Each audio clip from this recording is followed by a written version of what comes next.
बोल बांके बिहारी लाल की जय। बोल राधा रानी सरकार की जय। बोल सांचे दरबार की जय।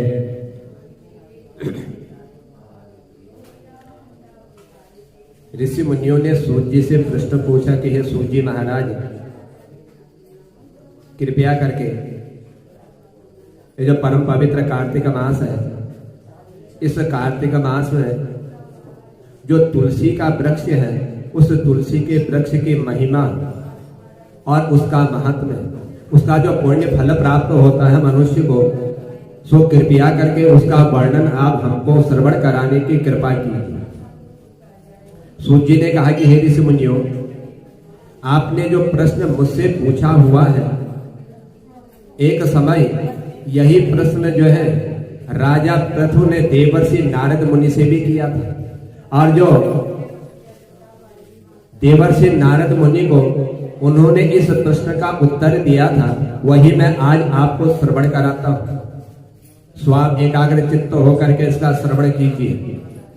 सो हे देवर्षि नारद मुनि, यह जो तुलसी का वृक्ष है, इसकी जो महिमा है, यह राजा पृथु ने इसका वर्णन किया था। एक दिन राजा पृथु ने देवर्षि नारद मुनि से कहा कि हे देवर्षि, के हे नारद मुनि, श्री भगवान को तुलसी जी इतनी प्रिय क्यों है? क्यों वह तुलसी को इतना प्रिय मानते हैं? आप कृपा करके इसका तो महात्म्य है, इसकी जो महिमा है, उस महिमा का आप हमको वर्णन करवाइए। तब राजा पृथु की बात सुन करके देवर्षि नारद मुनि ने कहा कि एक समय देवराज इंद्र बहुत से देवताओं और अप्सराओं सहित देवों के देव श्री महादेव जी के दर्शन करने के लिए जब कैलाश पर्वत पर विराजमान हुए, और जब ये सब जो है उस कैलाश पर्वत पर एकत्रित होकर के वहां पर पहुंचे, तो वहां पर इन्होंने एक भारी आकार और भयंकर नेत्र वाले एक पुरुष के वहां पर दर्शन किए। तब इंद्र ने पूछा उस भयंकर पुरुष को देखते हुए कि तुम कौन हो और भगवान शंकर इस समय कहां पर है? तो इंद्र के कई बार पूछने पर भी उसने कोई उत्तर नहीं दिया। इंद्र को बड़ा क्रोध आया कि मैं देवराज इंद्र होकर के इससे प्रश्न पूछ रहा हूं कि भगवान शंकर कहां पर है, लेकिन ये कोई उत्तर नहीं दे रहा है। क्रोधित होकर के देवराज इंद्र ने अपना वज्र उसके कंठ पर दे मारा, जिससे उसका कंठ जो है नीला हो गया। परंतु साथ ही साथ इंद्र का जो वज्र था, वह वज्र भी जो है उसी क्षण भर जो है भस्म हो गया। उसके पश्चात उनकी आंखों से एक प्रचंड ज्वाला प्रकट हो गई। उस समय ऐसा प्रतीत हो रहा था कि मानो इंद्र सहित सारे संसार को जला करके या भस्म कर देगी, समाप्त कर देगी। ऐसी ज्वाला जो है प्रकट हुई। ऐसी स्थिति को देख करके श्री बृहस्पति, इंद्र आदि सब देवता जो है नतमस्तक होकर के भगवान शिव जी की स्तुति करते हुए कहने लगे कि हे देवों के देव, हे महादेव, हे त्रिपुरासुर का वध करने वाले, हे अगासुर का विनाश करने वाले और यज्ञ का फल देने वाले, हे भगवान, हम आपको जो है दंडवत प्रणाम करते हैं। हे सुर नर मुनियों की रक्षा करने वाले, आपको हम नतमस्तक होकर के प्रणाम करते हैं। देवर्षि नारद मुनि ने कहा कि हे राजा पृथु, इस प्रकार जब ये देवता लोग उनकी स्तुति कर रहे थे, देवताओं की स्तुति सुन करके श्री महादेव जी ने समस्त ब्रह्मांड को भस्म कर देने वाली अग्नि को शांत कर दिया, देवताओं की विनती श्रवण करते हुए, और बोले कि हे देवताओं, मैं तुम्हारी स्तुति सुन करके अत्यंत प्रसन्न हूं। आज तुमने जो है इस संसार को भस्म करने वाली उस ज्वाला को शांत करने का मुझे से आग्रह किया हुआ है, इसीलिए सो तुम वर मांग लो, जो तुम मांगना चाहते हो आज मैं तुम्हें अवश्य दूंगा, क्योंकि मैं तुम्हारी स्तुति सुन करके प्रसन्न हुआ हूं। तब समस्त देवता से बृहस्पति जी ने क्षमा दान मांगा और कहा कि हे देवराज, हे भगवान, हे प्रभु, जो इस सुरराज से अपराध हुआ है उसके लिए हम आपसे जो है क्षमा याचना करते हैं, आपसे हम क्षमा मांगते हैं। बृहस्पति जी की स्तुति सुन करके देवादिदेव श्री महादेव जी ने कहा कि मैंने इंद्र का अपराध क्षमा किया और जीवन दान इसको दे दिया। सो हे बृहस्पति जी, आज से तुम्हारा नाम भी जो है अमर होगा, तुम भी आज से संसार में विख्यात हो गए। बृहस्पति भगवान ने कहा कि हे भगवान, यदि आप हम सब पर प्रसन्न हैं तो आप जो है इस सुर राज की आप रक्षा कीजिए और सारे ब्रह्मांड को भस्म करने वाली अग्नि जो आपके तेज से उत्पन्न हुई है उसे आप जो है शीघ्र शांत कर दीजिए। भगवान शंकर ने कहा कि नेत्रों से प्रकट हुई या ज्वाला रूपी तेज अब जो है वापस नहीं हो सकती है। जब अब हम इसको जो है कहीं दूर जा करके इसको जब फेंक देंगे तभी यह शांत होगी। ऐसा कह करके भगवान भूतेश्वर ने उस अग्नि को समुद्र में जा करके फेंक दी और जब वह अग्नि समुद्र में गई तो वहां पर भी वह अग्नि जो है गंगा के संगम में गंगा सागर में जाकर के गिरी और वहां पर जाकर के एक बालक के रूप में यह प्रकट हो गई। और जब बालक के रूप में प्रकट हुई तो जैसे बालक जो है रोता है उसी तरह से यह अग्नि भी उस गंगा सागर में जा करके बालक की तरह रोने लग गई। और जब यह रोने लगी तो उसके रोने की आवाज से यह सारी पृथ्वी जो है डोलने लग गई, कांपने लग गई।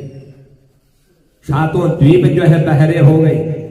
ऐसा आश्चर्य देख करके और समुद्र की गोद में बालक को रोता हुआ देख करके ब्रह्मा जी भी बड़े आश्चर्यचकित होकर के पूछने लगे कि यह बालक जो है किसका है जो रो रहा है, जिसके रोने की आवाज आ रही है। ब्रह्मा जी के इतना पूछने पर समुद्र ने बड़े आदर से उस बालक को उठा करके ब्रह्मा जी की गोद में दिया और ब्रह्मा जी की गोद में देते ही कहने लगे कि हे समुद्र, अब यह बालक जो है आपका है, क्योंकि आपकी गोद में है, इसीलिए अब यह आपका पुत्र हो गया जो गंगा से उत्पन्न हुआ है। अब आप इसका जो है जातक कर्म करवाइए, इसका अब आप नाम रखिए।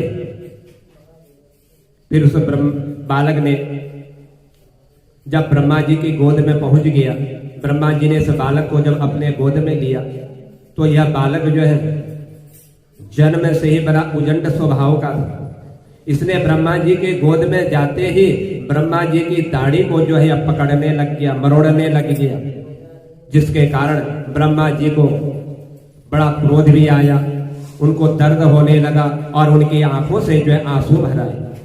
तब किसी प्रकार जैसे ही ब्रह्मा जी ने उस बालक के हाथों से अपनी दाढ़ी को छुड़वाया और कहने लगे कि इसके आज जो है हमारी गोद में आकर के हमारे आंखों से जो है जल निकाला हुआ है, इसीलिए आज से इसका नाम जो है जलंधर होगा, यह जलंधर के नाम से विख्यात होगा और यह शिव जी के अतिरिक्त और संसार में किसी के भी हाथों से इसका वध नहीं होगा, क्योंकि इसका वध न होने का कारण यही है कि यह भगवान शंकर के अंश से यह उत्पन्न हुआ है।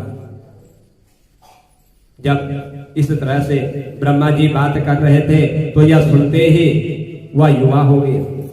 तब ब्रह्मा जी ने शुक्राचार्य से बुला करके उसका राज्याभिषेक कराया और ब्रह्मा जी राज्याभिषेक करते ही अंतर ध्यान हो गए।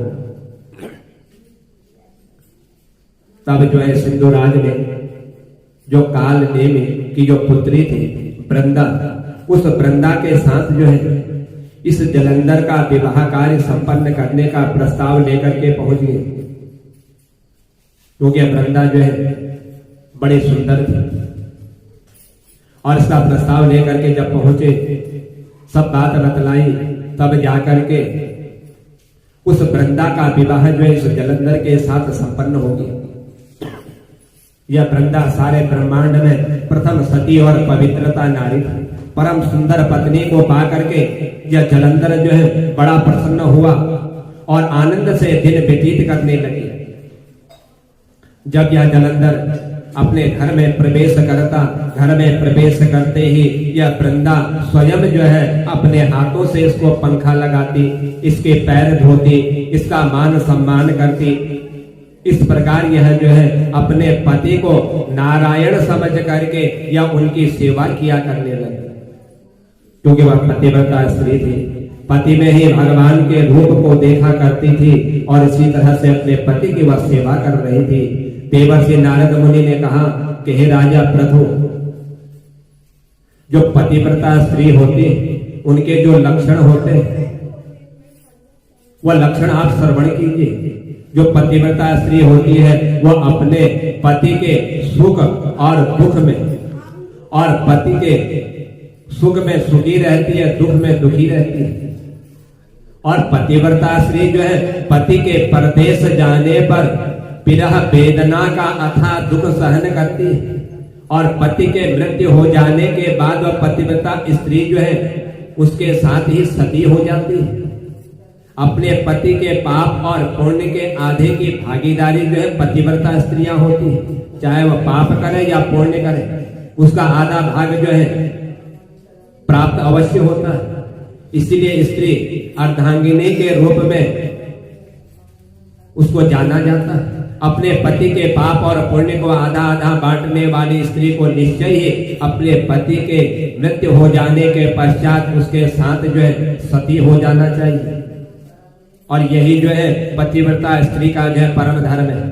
जो स्त्री अपने पति के साथ सती हो जाती है वह अपने जो है शरीर के 3.5 करोड़ रोमों के अनुसार 3.5 करोड़ वर्ष तक जो है अपने पति के साथ जो है स्वर्ग में निवास करने वाली होती है। और जो स्त्री सती होने के लिए शमशान भूमि पर जितने कदम उठा करके जाती है उसको जो है उस एक एक कदम पर जो है अश्वमेघ यज्ञ का फल जो है उसको प्राप्त हो जाता है। ऐसी स्त्री अपने माता और पिता, पति, इन 3 कुलों का यह उद्धार करने वाली होती है। इन 3 कुलों को यह जो है पवित्र कर देती है। जिस प्रकार सवेरा सर्प को बिल से बाहर निकाल देता है, ठीक उसी प्रकार जो है पतिव्रता सती नारी अपने पति को नरक से निकाल देती है। यदि वह नरक में भी पड़ा हो तो उस नरक से भी उद्धार करने वाली यह पतिव्रता स्त्री होती है। और यही जो है पतिव्रता स्त्री का धर्म है, यही उस वृंदा का भी धर्म था। वह पतिव्रता धर्म का नियम पूर्वक पालन करती थी। देवर्षि नारद मुनि राजा पृथु से कहने लगे कि देवताओं के भय से भयभीत होकर के जो सब दैत्य जो है पाताल लोक में पहुंच गए थे वे जलंधर को अभय पा करके पुनः पृथ्वी पर आकर के अब निर्भय होकर के भ्रमण करने लगे। इस जलंधर ने सोच लिया कि देवता लोग सब मेरे से भयभीत हो गए हैं, डर चुके हैं। ठीक उसी समय जलंधर ने राहु के कटे हुए सिर को देखा तो उसने शुक्राचार्य से इसका रहस्य पूछा। कहा शुक्राचार्य जी से कि हे शुक्राचार्य जी, इस राहु का जो यह कटा हुआ सर है इसका कारण क्या है, इसका सर कैसे कट गया? शुक्राचार्य जी ने समुद्र मंथन के समय देवताओं द्वारा रत्नों के चुराए जाने का समस्त वृत्तांत कह सुनाया। कहा कि जब समुद्र मंथन हो रहा था उसी समय जो है समुद्र से जितने भी यह रत्न निकले थे यह सारे रत्न देवताओं ने अपने अधीन कर लिए। और जिस समय अमृत निकला था वह अमृत भी देवताओं ने अपने अधीन कर लिया। देवता और दानवों में इस अमृत को पीने के लिए युद्ध चल रहा था। और उसी समय समुद्र से एक सुंदरी प्रकट हुई और इन्होंने उस अमृत के घड़े को अपने हाथ में लेकर के सबको बारी बारी से जब यह प्रथम देवताओं को अमृत पान करवा रही थी तो ठीक उसी समय यह राहु भी जो है देवताओं का रूप धारण करते हुए देवताओं की पंक्ति में जाकर के बैठ गई। जब यह अमृत पीने लगा तो अमृत पीते ही चंद्रमा की दृष्टि इस पर पड़ गई तो तुरंत भगवान से कह दिया कि यह देवता नहीं है तो राक्षस है। यदि इसने अमृत पर ग्रहण कर लिया तो फिर यह जो अमर हो जाएगा। तुरंत ही भगवान ने अपने सुदर्शन चक्र से उसके गले को काट दिया। यही कारण है कि इसका जो है सर कटा हुआ है। इस प्रकार अपने पिता का मंथन और देवताओं के द्वारा दैत्यों का अपराध सुन करके यह जलंधर जो है बड़ा क्रोधित हो गया और इसने क्रोध में भर करके अपने एक दूत को इसने बुलवाया और सुधर्मा के पास जो है उस दूत को भेज दिया। उसने देवराज इंद्र की सभा में जाकर के अभिमानवश नतमस्तक जब इसने झुका करके उनको दंडवत प्रणाम किया और साथ ही गरज करके कहने लगा कि हे दैत्यराज, जलंधर ने जो कुछ कहला करके भेजा हुआ है सो आप सब लोग जो है कान खोल करके श्रवण कीजिए। उन्होंने कहा हुआ है कि मेरे पिता का मंथन करके जो 14 रत्न तुमने लिए हुए हैं उन पर तुम्हारा कोई अधिकार नहीं है, अतः तुम्हारी भलाई इसी में है कि वह सारे रत्न तुम जो है हमको वापस कर दो, हमको लौटा दो। दूत के ऐसे अभिमान पूर्ण शब्द सुन करके इंद्र भयभीत हो गया और आश्चर्यचकित होकर के कहने लगा कि समुद्र जो है सदैव हमारे शत्रु दैत्यों की रक्षा करता है, इसलिए हमने उसको मथ करके जो रत्न लिए हुए उन पर दैत्यों का कोई अधिकार नहीं है, क्योंकि परिश्रम हमने किया, समुद्र मंथन हमने किया। दूत ने देवराज से ऐसे वचन सुन करके वापिस लौट करके जलंधर के पास भेज दिया और कहा कि जा करके जलंधर से कह देना कि देवता लोग जो है इन रत्नों को देने के लिए मना कर रहे हैं। और उधर जो उस दूत ने जलंधर के पास जाकर के या देवताओं का समाचार सुना दिया। कहा कि जलंधर, यह देवता लोग जो है उस रत्नों को वापस करने के लिए मना कर रहे हैं, जिसको सुन करके जलंधर को बड़ा क्रोध आया और देवताओं को जीतने का उपाय सोचने लगा, मन में विचार करने लगा कि ये देवता लोग ऐसे तो रत्नों को देने वाले नहीं, बिना युद्ध किए हुए ये रत्न हमको प्राप्त नहीं होंगे, इसलिए अब हमको जो है इनके साथ युद्ध करना चाहिए। इस जलंधर ने सभी दिशाओं में अपने दूत भेज करके पाताल में संदेश देख करके समस्त दैत्यों को बुला लिया और शुंभ और निशुंभ को दैत्य दल का सेनापति बना दिया। और इन्होंने दैत्य दल सहित नंदन वन में जाकर के इंद्र की अमरापुरी को चारों तरफ से जो इन दैत्यों ने घेर ली। जब इसकी अमरापुरी इन दैत्यों के द्वारा घिर गई तब इंद्रदेव की आज्ञा से देवता भी युद्ध के लिए तैयार होने लगे। इंद्र ने आदेश दे दिया देवताओं को कि हे देवताओं, अब तुम्हें भी जो है युद्ध की तैयारी करो। कुछ जलंधर ने हमारी नगरी को चारों ओर से घेर दिया हुआ है। समस्त देवता लोग भी जो है युद्ध की तैयारी करते हुए मैदान में पहुंच गए और अनेक प्रकार के शस्त्र दलों को लेकर के देवताओं का युद्ध जो है इस जलंधर की सेना के साथ जो है प्रारंभ हो गया। दोनों पक्षों में बड़ा संग्राम हो गया, बड़ा युद्ध छिड़ गया, एक दूसरे के मारने लग गए और मार करके एक एक करके यह सब जो है भूमि पर गिरने लगे, सब और जो है खून की धारा बहने लग गई। मर करके गिरे हुए हाथी और घोड़ों से यह सारी पृथ्वी जो है परिपूर्ण हो गई, भर गई। जो दैत्य इस रणभूमि में जान से मारे गए थे उन्हें शुक्राचार्य अपनी संजीवनी विद्या से पुनः जो है जीवन दान दे रहे थे। और उधर देवगुरु बृहस्पति द्रोणांचल पर्वत की दिव्य जड़ी बूटियों के प्रयोग से देवताओं को जीवित कर रहे थे। जो जो संग्राम भूमि में मृत्यु को प्राप्त हो जाता, देवता संजीवनी बूटी के द्वारा और दैत्य जो है शुक्राचार्य की संजीवनी विद्या के द्वारा जो है जीवित हो रहे थे। जब देवगुरु बृहस्पति द्वारा जड़ी बूटियों के प्रयोग से देवताओं को जीवित करने का यह समाचार दैत्यराज जलंधर ने सुना तो उसने समस्त बलशाली दैत्यों को एकत्रित होकर के आदेश दे दिया कि जाओ जा करके उस द्रोणांचल पर्वत को उठा करके समुद्र में फेंक दो, जहां से यह बृहस्पति जो है जड़ी बूटियों को ला करके इन देवताओं को जीवन दान दे रहे हैं। और यदि वह पर्वत ही नहीं रहेगा तो फिर बृहस्पति जो है जड़ी बूटियों के द्वारा इन देवताओं को कैसे जीवन दान देंगे या फिर कैसे जीवित होंगे। और यह जीवित नहीं होंगे तो हमें संग्राम में रणभूमि में इन देवताओं से हमको जो है विजय प्राप्त हो जाएगी। जलंधर की आज्ञा पाते ही दैत्यों ने द्रोणांचल पर्वत को उठा करके समुद्र में फेंक दिया और फिर इसके बाद इतना घोर भयंकर युद्ध देवता और इन दैत्यों के बीच में हुआ। जब युद्ध में अनेक देवता मारे गए, गुरु बृहस्पति जी संजीवनी बूटी लेने जब उस द्रोणांचल पर्वत पर पहुंचे तो वहां उस पर्वत को ना देख करके बृहस्पति देव जो है बड़े आश्चर्यचकित हो गए और देवताओं का संहार होता हुआ देख करके बृहस्पति जो है घबरा गए और व्याकुल होकर के देवताओं के समीप पहुंचे और देवताओं के समीप जाकर के कहने लगे कि हे देवताओं, जिस द्रोणांचल पर्वत पर जाकर के मैं बोटी लेकर के इन देवताओं को जीवित कर रहा था, आज वह पर्वत वहां पर विराजमान नहीं है। इस जलंधर ने बलशाली दैत्यों के द्वारा उस पर्वत को ही समुद्र में फेंक दिया। इसीलिए अब भला इस नहीं है कि इस रणभूमि से सब देवता भाग जाओ, क्योंकि ये दैत्य जलंधर के अंश से उत्पन्न हुआ, इसीलिए तुम्हारे मारे से यह मरेगा नहीं। श्री गुरु बृहस्पति जी की यह बात सुन करके सब देवता घबरा गए, भयभीत हो गए और इधर उधर अब देवता लोग भागने लगे। जब बृहस्पति जी ने ऐसी बात इनसे कह दी, जब समस्त देवता दसों दिशाओं में भाग करके छिपने लगे, तब दैत्य राज जलंधर ने जीत के नगाड़े बजाते हुए अमरावती जो नगरी थी इंद्र की, उस नगरी में प्रवेश कर लिया कि हम जो है देवताओं से जीत चुके हैं इस रणभूमि में।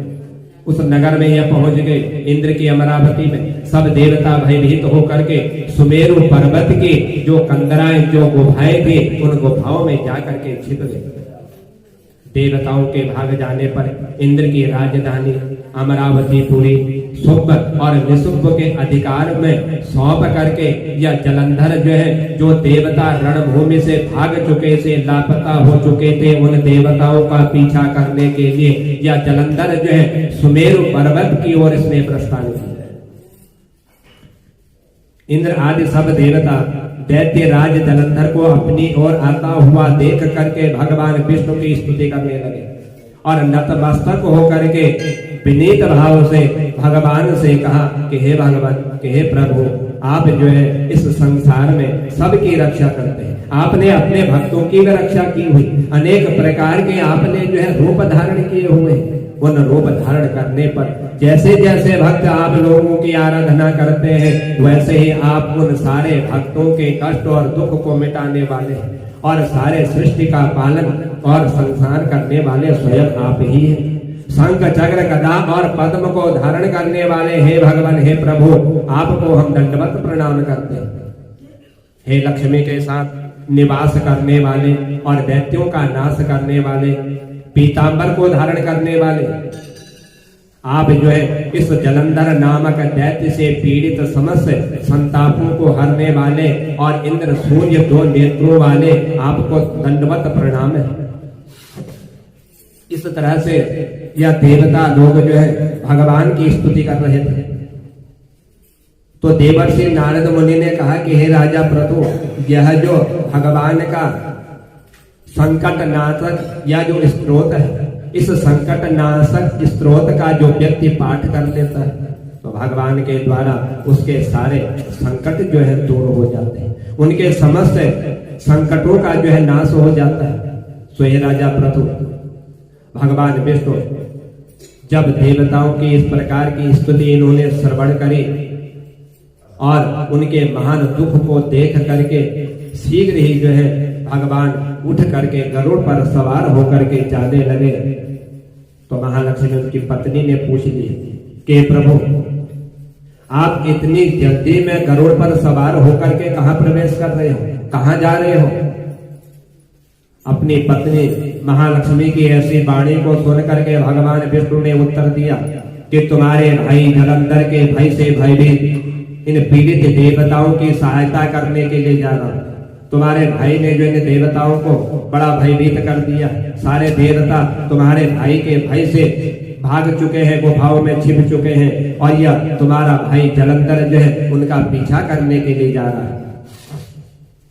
भगवान की यह बात सुन करके लक्ष्मी जी बोली कि भगवान, मैं आपकी अत्यंत परम प्रिय हूं और फिर आप मेरे भाई को कैसे मार सकते हैं? जब आप मेरे से प्रेम करते हो और फिर मेरे भाई का वध आप नहीं कर सकते।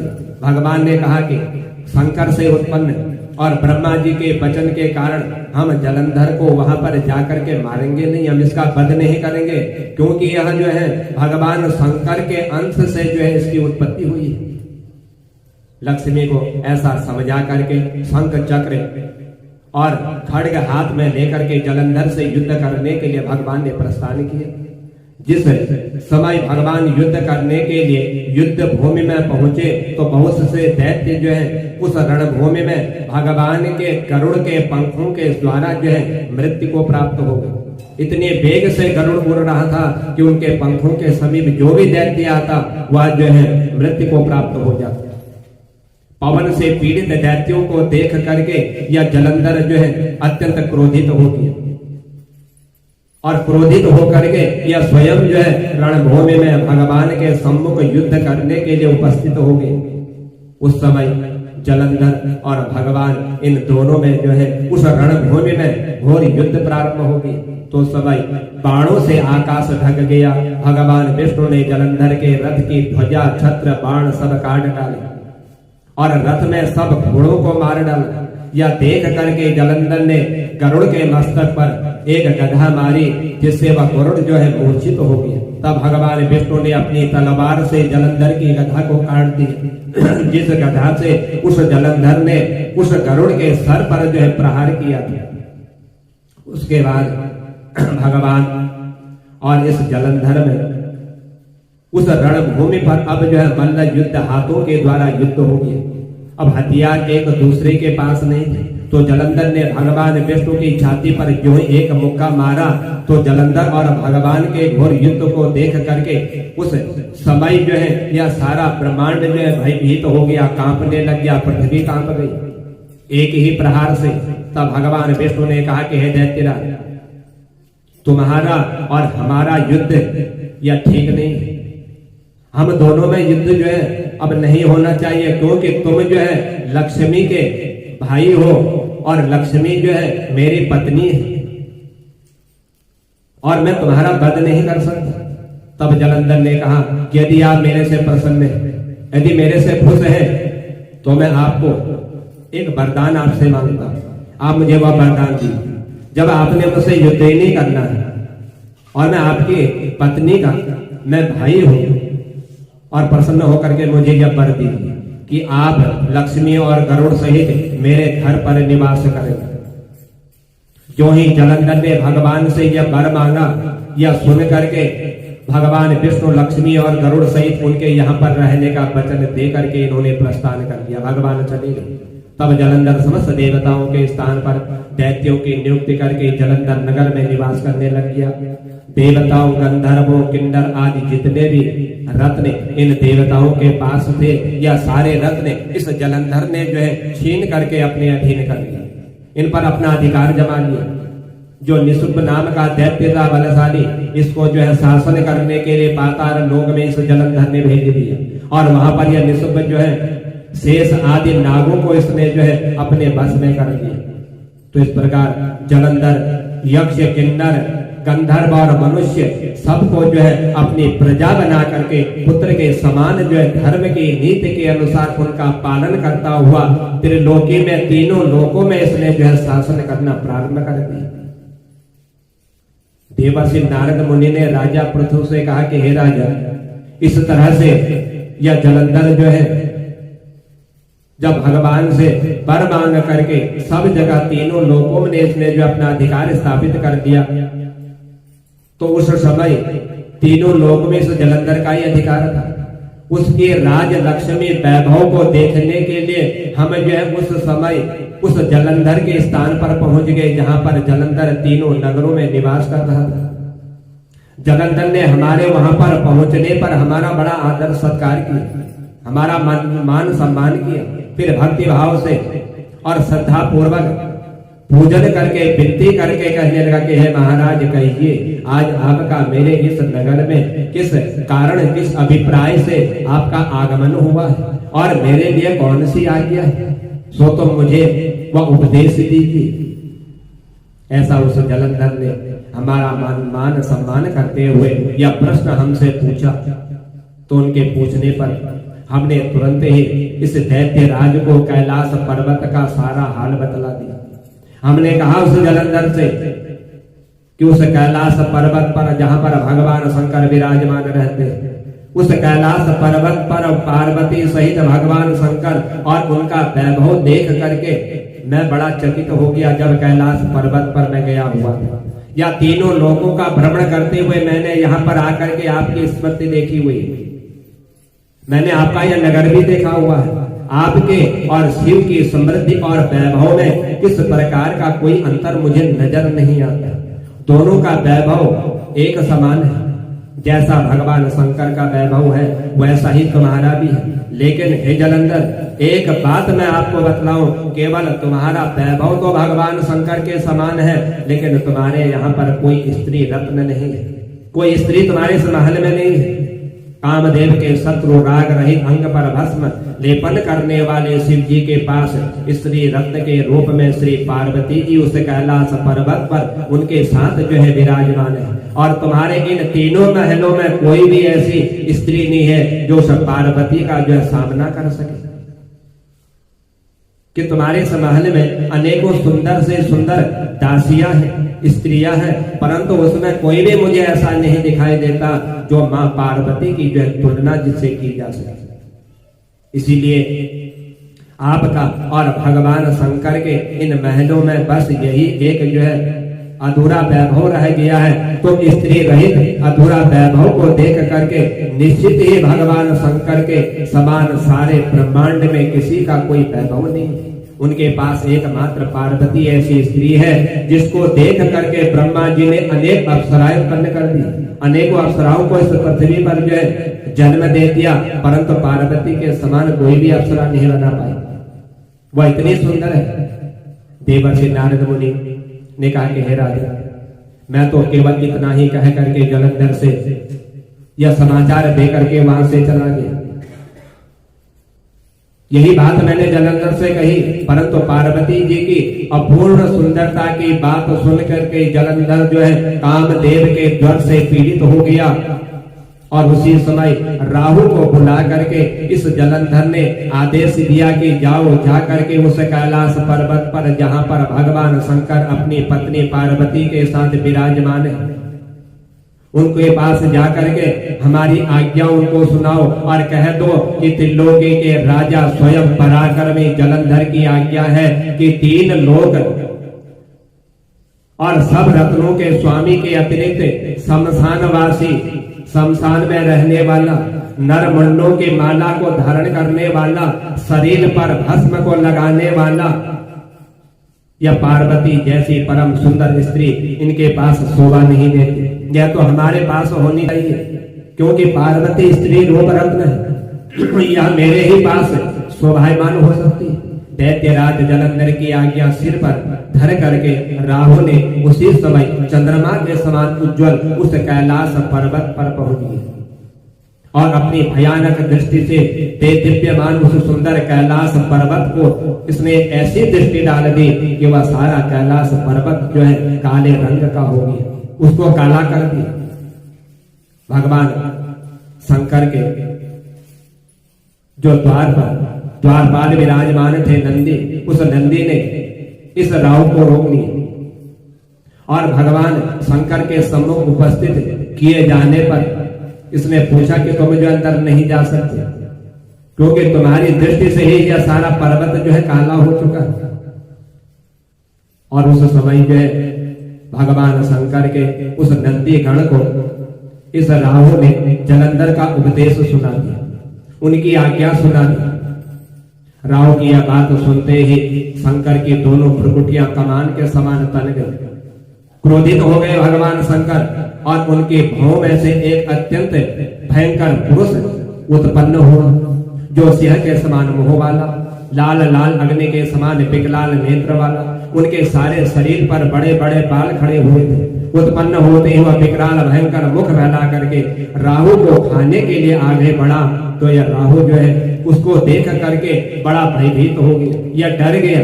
उसके ऐसे रूप को देख करके कहने लगा कि हे देवों के देव, हे महादेव, मैं एक तो ब्राह्मण हूं, ब्राह्मण जाति का, और दूसरा मैं जो है दूत बन करके आया हुआ। आप तो दिलों के नाथ हैं, आप तो सब कुछ जानते हैं। ब्राह्मण और दूत इनका वध नहीं करना चाहिए। कृपया करके आप मुझे मत मारिए। ब्राह्मण का वध और दूत बन करके आया हुआ यदि आप मुझे मारोगे तो आपको भी जो है पाप लगेगा। राहु की बात सुन करके भगवान शंकर ने उस राहु को उठाया और उठा करके तुरंत ही आकाश की ओर भगवान शंकर ने उसको फेंक दिया। तब वह भयंकर पुरुष राहु को छोड़ करके भगवान शंकर के पास आया। भगवान शंकर के पास आकर के अनन्य विनीत भाव से कहने लगा कि हे प्रभु, कि हे भगवान, आपने मुझे जन्म दिया, आपने मुझे उत्पन्न किया हुआ है और यह राहु जो है ब्राह्मण होकर के दूत बन के आया था और आपकी आज्ञा से ही मैंने फिर इसका वध नहीं किया। सो कृपया करके अब आप बतलाइए कि अब मैं क्या करूं, मैं तो भूखा हूं, कृपया करके मुझे कुछ खाने के लिए भोजन दीजिए। भगवान शंकर ने इसकी बात सुन करके कहा कि तुम अपने हाथ पैरों का ही भोजन करो। भगवान शंकर की आज्ञा को पाते ही यह अपने हाथ पैर सहित सारे शरीर को यह खा लिया। जब केवल मुख शेष बचा तब भगवान शंकर ने प्रसन्न होकर के कहा कि तुमने मेरी आज्ञा का पालन किया हुआ है, मेरे से तुम्हारी उत्पत्ति हुई है और मेरे से उत्पत्ति होकर के आज तुमने मेरी आज्ञा का पालन किया हुआ है, इसीलिए मेरी आज्ञा का पालन करने के साथ आज मैं तुम्हें वरदान देता हूँ। तुम आज से जो है कीर्ति मुख के नाम से प्रसिद्ध हो गए और मेरे द्वारपाल के रूप में मेरे ही कैलाश पर्वत पर निवास करोगे। मैं तुम्हें अपने कैलाश पर्वत पर द्वारपाल के रूप में नियुक्त करता हूं। जो व्यक्ति मेरी पूजा करके सबसे पहले तुम्हारी पूजा करेगा उसी को मेरी पूजा का फल प्राप्त होगा, और जो मेरी पूजा करके तुम्हारी पूजा करेगा उसको मेरी पूजा का फल प्राप्त नहीं होगा। या मैं तुम्हें वरदान देता हूं, तुम्हारी पूजा के बिना हमारी पूजा निष्फल हो जाएगी। यह वरदान भगवान शंकर ने उस अपने शरीर से उत्पन्न किए हुए उस भयंकर पुरुष को दिया और उसको जो है कीर्ति मुख नाम के द्वारपाल से अपने उस स्थान पर विराजमान कर दिया। और इस राहु को जो आकाश में फेंका हुआ था या आकाश क्षेत्र से जा करके पुनः जो है एक ऐसे स्थान पर जाकर के गिर गया जहां पर इसकी दशा जो है बड़ी दयनीय हो गई। राहु की ऐसी दशा को सुन करके जलंधर को बड़ा क्रोध आया। एक तो दूत बन करके भेजा था और दूसरा यह ब्राह्मण था, और इसका ऐसा हाल किसने किया, किसने इसको इतना दुख दिया। तुरंत ही यह क्रोधित होकर के इस जलंधर ने 1 करोड़ सेना लेकर के तुरंत ही युद्ध के लिए कैलाश पर्वत की ओर इसने प्रस्थान कर दिया, निकल गया कैलाश पर्वत की ओर। और एक आंख वाले शुक्राचार्य अंग भंग राहु को आता हुआ देख करके इसके अतिरिक्त और भी अनेक अब शकुन जो है इस जलंधर को मार्ग में होने लगे। जब भगवान शंकर के युद्ध करने के लिए जा रहा था, देखा कि एक तो राहु का ऐसी दशा और दूसरा जो है एक आंख वाले शुक्राचार्य, इनके दर्शन इस जलंधर ने कर दिया। समझ गए कि अब शकुन हो रहे हैं, इसमें कोई भलाई होने वाली नहीं है, इसमें अवश्य कोई बुरा जो है होने वाला है। लेकिन यह सब कुछ देख करके भी जान करके भी यह जलंधर रुका नहीं, कहीं पर विश्राम नहीं किया। अपार दैत्य सेना को लेकर के सारे आकाश में बादलों की भांति छा गए। सब देवताओं ने दैत्यराज जलंधर को अपने सेना सहित कैलाश पर चढ़ाई करते हुए देखा तो तुरंत ही जो है भगवान शंकर को जाकर के इसकी सूचना दे दी और कहा कि हे महाराज, जलंधर अपनी 1 करोड़ सेना को लेकर के कैलाश पर्वत पर आपसे युद्ध करने के लिए आ रहा है। जिस तरह से उस राहु की दशा उसने देखी हुई, खबर पाते ही भगवान शंकर ने जो ही भगवान विष्णु का स्मरण किया तो तुरंत ही स्मरण करते ही भगवान विष्णु जो है उस कैलाश पर्वत पर उपस्थित हो गए। भगवान शंकर ने कहा कि हे भगवान, आपने देवताओं को पीड़ा देने वाले इस जलंधर को, इस महादैत्य को आपने क्यों मारा तक नहीं, इसका वध क्यों नहीं किया जब आप रणभूमि में स्वयं जो है इससे युद्ध कर रहे थे। इतना ही नहीं, आप स्वयं श्री लक्ष्मी सहित इसके घर पर विराजमान भी हुए। यह भी आपने इसको वरदान दे दिया कि मैं लक्ष्मी सहित तेरे घर में आऊंगा। उस समय भी तुमने इसका वध नहीं किया। आगे इसका कारण क्या, क्यों नहीं तुमने इसको उस समय रणभूमि में मार डाला? यदि रणभूमि में मार दिया होता, आज इस तरह से यह जलंधर जो है किसी दैत्य को, किसी देवता को दुख प्रदान नहीं करता। तब भगवान विष्णु ने शंकर की ऐसी बात सुनकर के कहने लगे कि महाराज, यह दैत्य जो है आपके अंश से उत्पन्न हुआ है, और फिर लक्ष्मी का यह भाई, ऐसे कारण हमने इसको मारा नहीं है। यह महादैत्य आपके ही हाथों से मारा जाएगा, यह हमको मालूम है, क्योंकि इसकी उत्पत्ति आपसे हुई। भगवान विष्णु की यह बात सुन करके शंकर जी ने कहा कि यह तेजस्वी दैत्य हमारे से भी इसका वध नहीं होगा, क्योंकि बड़ा बलशाली हमारे से उत्पन्न तो हुआ है, हमारा तो अंश है, लेकिन यह ऐसे मरने वाला नहीं। इसको मारने के लिए आप अपना तेज देने की कृपा कीजिए। जब सभी देवताओं का तेज एकत्रित होगा, उस तेज के द्वारा जो अस्त्र का निर्माण होगा, उसी अस्त्र के द्वारा इस जलंधर का वध होगा। भगवान शंकर की बात सुन करके भगवान विष्णु सहित समस्त देवताओं ने अपना अपना तेज दे दिया। उसके पश्चात शिव जी महाराज उस तेज को इकट्ठा करके एक भयंकर ज्वालामुखी के रूप में सुदर्शन चक्र और एक वज्र बना करके जलंधर से युद्ध करने के लिए तैयार हो। भगवान शंकर ने भूत गणों की सेना में समस्त देवता गण भी जो सम्मिलित हो गए, और उधर जलंधर अपनी सेना सहित कैलाश के समीप पहुंचा। कीर्तिमुख नंदी और समस्त गण देवताओं की सेना में युद्ध के लिए उस रणभूमि पर एकत्रित हो। इसके पश्चात देवता और जलंधर का ऐसा घोर संग्राम हो गया कि जिससे समस्त भूमंडल जो है कंपायमान होने लगा, पृथ्वी डोलने लग गई, आकाश हिलने लग गया, देवताओं के सिंहासन डोलने लगे। युद्ध के मैदान में जितने दैत्य मरते, दैत्य गुरु शुक्राचार्य उनको अपनी संजीवनी विद्या से पुनः जीवन दान दे देते थे, जीवित कर देते थे। अपनी संजीवनी विद्या से जीवित हुआ देख करके, यह दृश्य देख करके भगवान शंकर के भूत आदि गणों ने भगवान शंकर के समीप जाकर के सारा वृतांत कह दिया कि हे महाराज, रणभूमि में जितने दैत्य का वध हो रहा है, यह शुक्राचार्य संजीवनी से उनको जीवन दान दे रहा है।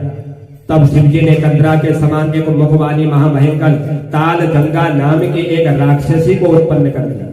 यह कन्या हुंकार मारते हुए दैत्यों को अपने मुंह में डालते हुए और शुक्राचार्य को उठा करके अदृश्य हो गई, ले गई शुक्राचार्य को, जो उनको जीवन दान दे रहे थे संजीवनी बूटी के द्वारा।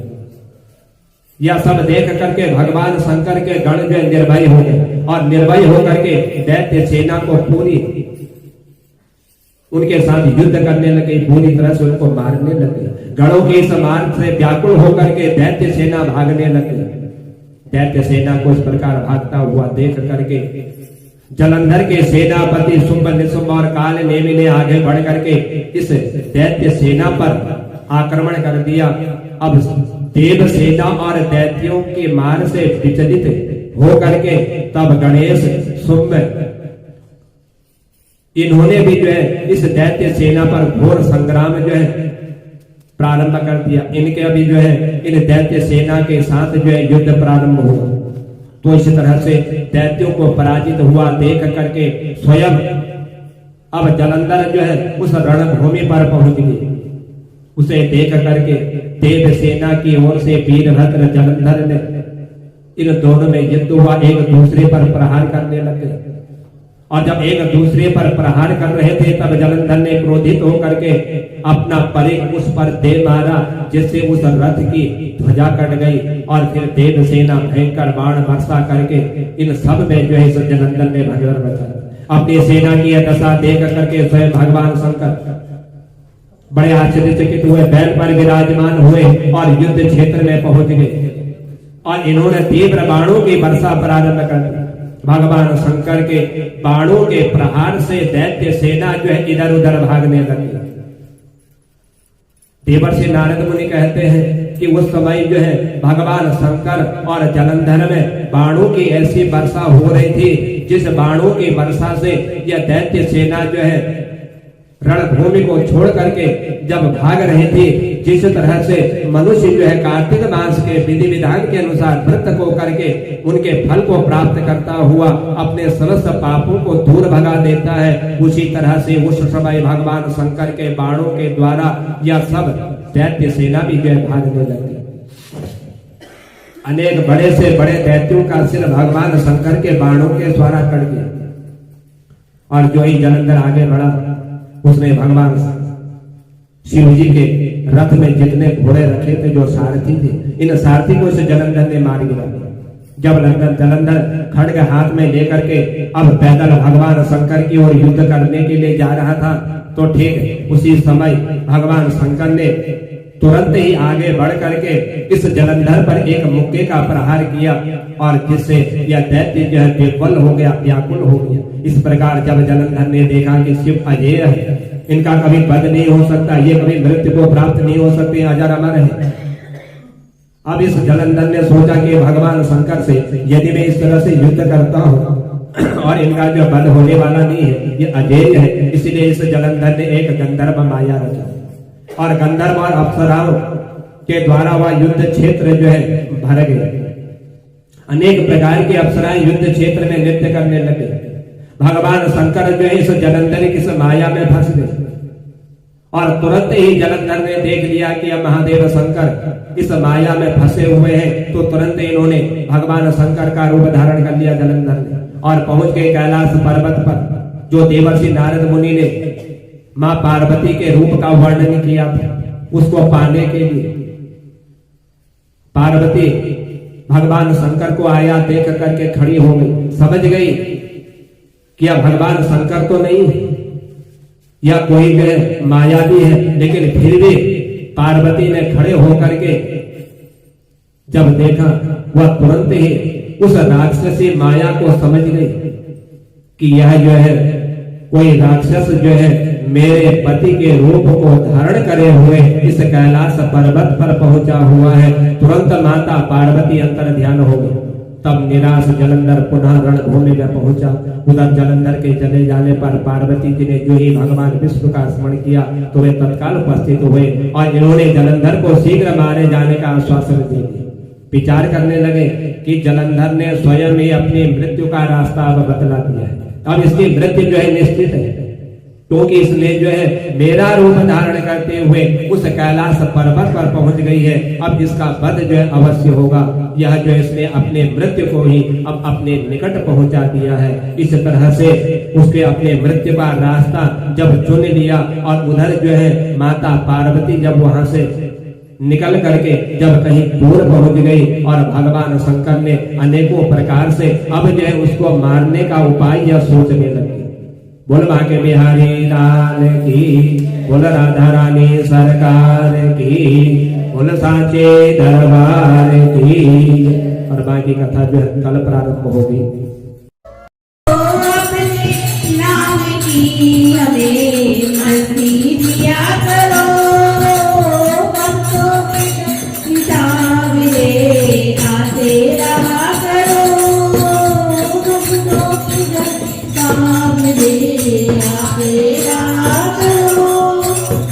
बोल बांके बिहारी लाल की जय, बोल राधा रानी सरकार की जय।